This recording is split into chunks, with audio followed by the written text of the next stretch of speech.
Hi friends, ഇന്നത്തെ വീഡിയോയിൽ കാണിക്കുന്നത് പറഞ്ഞു കഴിഞ്ഞാൽ നമ്മുടെ അതായത് ബോർവെല്ലിൽ എങ്ങനെയാണ് ഒരു കംപ്രസർ പമ്പ് ഫിറ്റ് ചെയ്യുന്നത് കാണിക്കുന്ന ഒരു വീഡിയോ ആണ്. ബോർവെല്ലിൽ നമ്മൾ പ്രധാനമായിട്ടും രണ്ട് തരത്തിലുള്ള പമ്പുകളാണ് ഫിറ്റ് ചെയ്യുന്നത്. ഒന്ന് കംപ്രസർ പമ്പുകളും രണ്ട് സബ്മേഴ്സിബിൾ പമ്പുകളും. ഇവിടെ നമ്മൾ ഫിറ്റ് ചെയ്യുന്നതെന്ന് പറഞ്ഞാൽ കംപ്രസർ പമ്പാണ്. അപ്പോൾ കംപ്രസർ പമ്പ് എന്ന് പറയുന്നത് അതിൻ്റെ അതായത് ഒരു സിലിണ്ടറും ഒരു പിസ്റ്റനും കാണും. ആ പിസ്റ്റൻ്റെ മുകളിലായിട്ട് ഒരു കംപ്രഷൻ ചേമ്പർ കാണും. ആ ചേമ്പറിനുള്ളിൽ എയർ സക്ക് ചെയ്ത് അതായത് ബോറിന് ഏറ്റവും താഴെത്തട്ടി ചെന്നിട്ട് ഒരു അരയിഞ്ച് പൈപ്പ് 1 ഇഞ്ച് പൈപ്പാണ് ബോറിനുള്ളിലിട്ട് ഇറക്കുന്നത്. ആ ഒരു ബോറിനുള്ളിലിട്ട് പോയിട്ട് ഒരു അരയിഞ്ച് പൈപ്പിലൂടെ എയർ മുകളിലോട്ട് സക്ക് ചെയ്ത് 1 ഇഞ്ച് പൈപ്പിനകത്തൂടെ വെള്ളവും എയറും കൂടെ മിക്സ് ചെയ്ത് മുകളിലേക്ക് വരുന്ന രീതിയാണ്.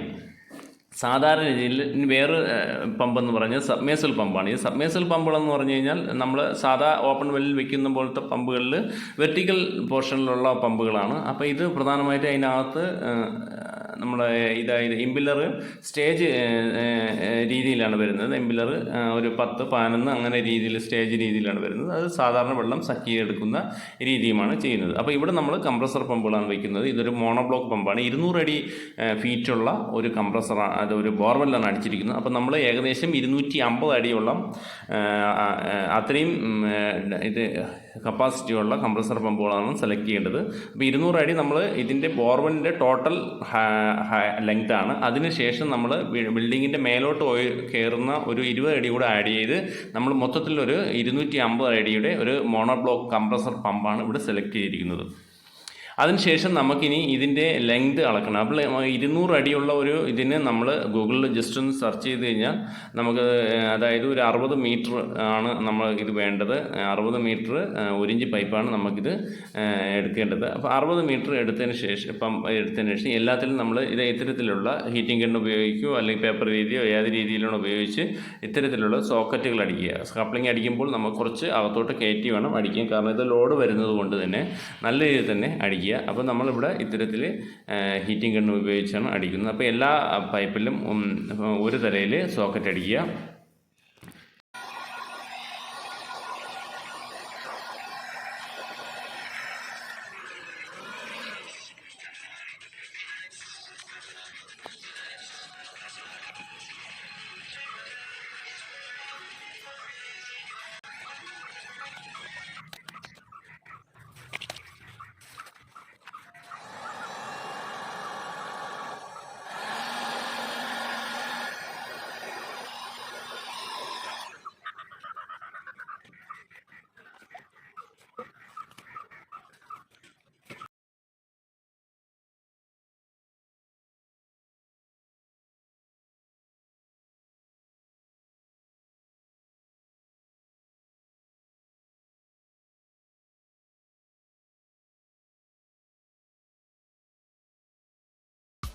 അപ്പോൾ പൈപ്പുകളെല്ലാം ഇത്തരത്തിൽ സോക്കറ്റ് അടിച്ചതിന് ശേഷം നമുക്കിനി ഇതിൻ്റെ ബോർവെല്ലിൻ്റെ പൈപ്പുകൾ, അപ്പോൾ എപ്പോഴും നമ്മൾ ബോർവെൽ അടിച്ചതിന് ശേഷം അതായത് ബോർവെൽ അടിക്കുന്ന ആൾക്കാർ നമ്മൾ ആ പൈപ്പ് അല്പം ഒഴുത്തിയാണ് വെച്ചിരിക്കുന്നത്. അപ്പോൾ നമ്മൾ ഗ്രൗണ്ട് ലെവലിനനുസരിച്ച് കട്ട് ചെയ്യാവുന്നതാണ്. അപ്പോൾ ഗ്രൗണ്ട് ലെവൽ എന്ന് പറഞ്ഞാൽ ചുറ്റും നമ്മൾ ബ്രിക്ക് വെച്ച് കെട്ടിയെടുക്കുകയോ കോൺക്രീറ്റ് എടുക്കുകയോ ചെയ്തിട്ട് മുകളിലൊരു മെയിൻ ഹോൾ ഇടുകയാണ് ചെയ്യേണ്ടത്. അപ്പോൾ ഇവിടെ നമ്മൾ ആ ഗ്രൗണ്ട് ലെവലിൽ നോക്കിയിട്ട് കറക്റ്റ് പൈപ്പ് കട്ട് ചെയ്യുകയാണ്. കട്ട് ചെയ്തിട്ട് അതിന് ശേഷം N D I P core ചെയ്താണ് പൈപ്പ് എല്ലാം എടുക്കുന്നത്. എല്ലാം നമുക്ക് വീഡിയോയിൽ കാണാവുന്നതാണ്. അപ്പം നല്ല രീതിയിൽ തന്നെ അകത്തൊന്നും വീഴാത്ത രീതിയിൽ തന്നെ വളരെ ശ്രദ്ധാപൂർവം നമ്മൾ അത് കട്ട് ചെയ്ത് എടുക്കുക. ഇതിന് അകത്തോട്ട് നമ്മൾ വേറെ ഒന്നും വീഴാത്ത രീതിയിൽ തന്നെ പരമാവധി ശ്രദ്ധിച്ചു വേണം ബോറിനകത്ത് ചെയ്യേണ്ടത്.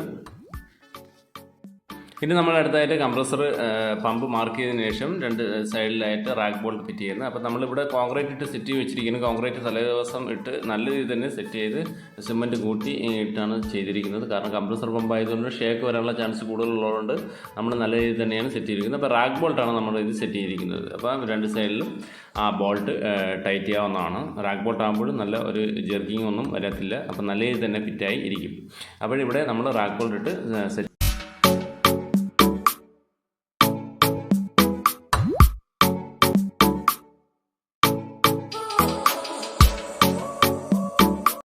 അപ്പോൾ ഇതാണ് അതിൻ്റെ ഫുഡ് പൈപ്പ് എന്ന് പറയുന്നത്. ഫുഡ് പൈപ്പ് എന്ന് പറയുമ്പോൾ കംപ്രസറിൻ്റെ ഏറ്റവും അടിഭാഗത്ത്, അതായത് ബോർവെല്ലിൻ്റെ ഏറ്റവും അടിവശത്ത് ഈ 2 പൈപ്പിൽ കൂടെയാണ് ഒന്ന് എയർ അകത്തോട്ട് തള്ളിയിട്ട് മറ്റേ പൈപ്പിൽ കൂടെയാണ് വെള്ളം മുകളിലോട്ട് കയറി വരുന്നത്. അപ്പോൾ ഈ ഒരു ഭാഗത്തായിട്ടാണ് ഒരു എക്സ്ട്രാ 2 ഹോൾ ഇട്ടിട്ട് ഒരു സേഫ്റ്റിക്ക് വേണ്ടി ഒന്ന് കയറൊന്ന് കെട്ടുന്നതിന് വേണ്ടിയായാണ് ഇത്തരത്തിൽ.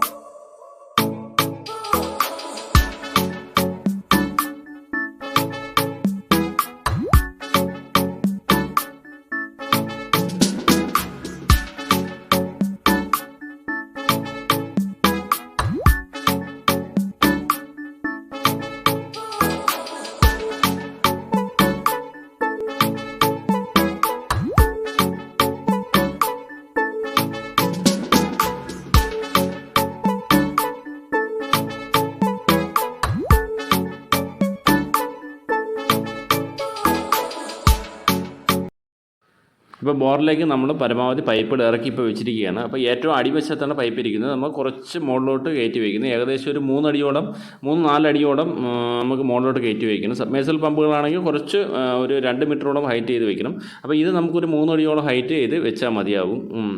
അതിനുശേഷം നമ്മൾ ഇനി അടുത്ത കംപ്രസറിലേക്ക് കൊടുക്കുന്നതെന്ന് പറഞ്ഞു കഴിഞ്ഞാൽ STR9ൻ്റെ പൈപ്പാണ്. കാരണം കംപ്രസർ ഇത് ഒരുപാട് വർക്ക് ചെയ്യുന്നത് കൊണ്ട് ഇത് ഹീറ്റ് ഉണ്ടാകുന്നുണ്ട്. അതിനെ പ്രതിരോധിക്കാൻ വേണ്ടി നമുക്ക് STR9, സാധാരണ GA ആണ് ഇടുന്നത്. നമുക്കിപ്പോൾ GAയുടെ ആവശ്യമില്ല. STR9 80 ഡിഗ്രി വരെ ചൂട് കപ്പാസിറ്റിയുള്ള പൈപ്പുകളാണ്.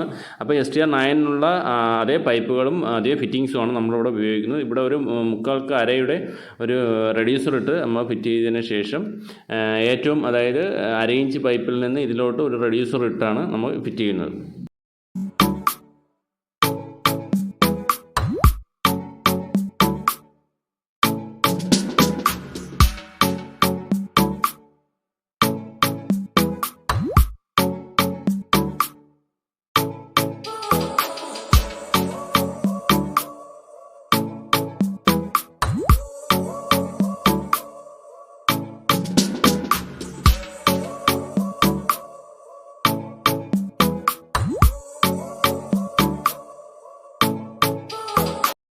ഇനി നമുക്ക് ഇതിൻ്റെ ഓയിലാണ് വിറ്റേണ്ടത്. ഓയിൽ ഏകദേശം 200 ml ആണ് ഇതിൻ്റെ ഓയിൽ. താഴെ അതിൻ്റെ ഇൻഡിക്കേഷൻ കാണാൻ സാധിക്കും. അപ്പോൾ ആ ഇൻഡിക്കേഷൻ നോക്കി പരമാവധി ഓയിൽ കൂടാൻ പാടില്ല. ഓയിൽ കൂടിക്കഴിഞ്ഞ് കഴിഞ്ഞാൽ ഇതിനകത്ത് അതിൻ്റെ ഓയിൽസിൽ പാക്കിംഗ് എല്ലാം പോയിട്ട് കോയിലിനകത്തേക്ക് ഓയിലടിച്ച് കയറും. അത് പിന്നെ വാറണ്ടി പോലും കിട്ടത്തില്ല. അപ്പോൾ നമ്മൾ പരമാവധി അതിൻ്റെ താഴത്തെ ഇൻഡിക്കേഷൻ നോക്കി കറക്റ്റ് ആ ഒരു ലെവലിൽ തന്നെ ഓയിൽ നിൽക്കുക. ഒരു 150 മണിക്കൂറിന് ശേഷം വീണ്ടും ഓയിൽ റീപ്ലേസ് ചെയ്യുക. അതിനുശേഷം നമ്മൾ മാക്സിമം ഒരു 200 മണിക്കൂർ കഴിഞ്ഞ ശേഷം നമ്മൾ ഓയിലുകൾ അത് മാറ്റിക്കൊണ്ടിരിക്കണം. ഓയിലുകളുടെ മാറ്റുമ്പോൾ പ്രത്യേകം ശ്രദ്ധിക്കും. ഓയിൽ കൂടാൻ പാടില്ല. കുറയുമ്പോൾ അത് ടോപ്പപ്പ് ചെയ്യുകയും വേണം.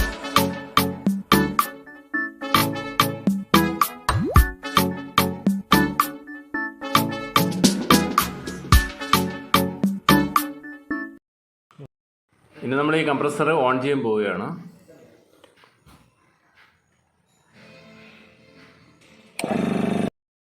ഇപ്പോൾ നമ്മൾ കംപ്രസർ ഓൺ ചെയ്തു. അപ്പോൾ നമ്മൾ ഇത് ടാങ്കിലോട്ട് കണക്ട് ചെയ്യാതെ തന്നെയാണ് നമ്മൾ വെളിയിലോട്ട് കുറച്ച് വെള്ളം അടിച്ച് കളയണം. കാരണം എന്ന് വെച്ചാൽ ഇതിനകത്ത് പൊടിയും കാര്യങ്ങളെല്ലാം ഉള്ളതുകൊണ്ട് നമുക്ക് ഇത് വെളിയിലോട്ട് വെള്ളം അടിച്ച് കളയേണ്ടതായിട്ടുണ്ട്. അപ്പോൾ ഈ ഒരു ഭാഗത്തായിട്ട് വെള്ളം അടിച്ച് കളഞ്ഞതിന് ശേഷം നമുക്ക് പിന്നീട് ടാങ്കിലോട്ട് കണക്ട് ചെയ്യാം.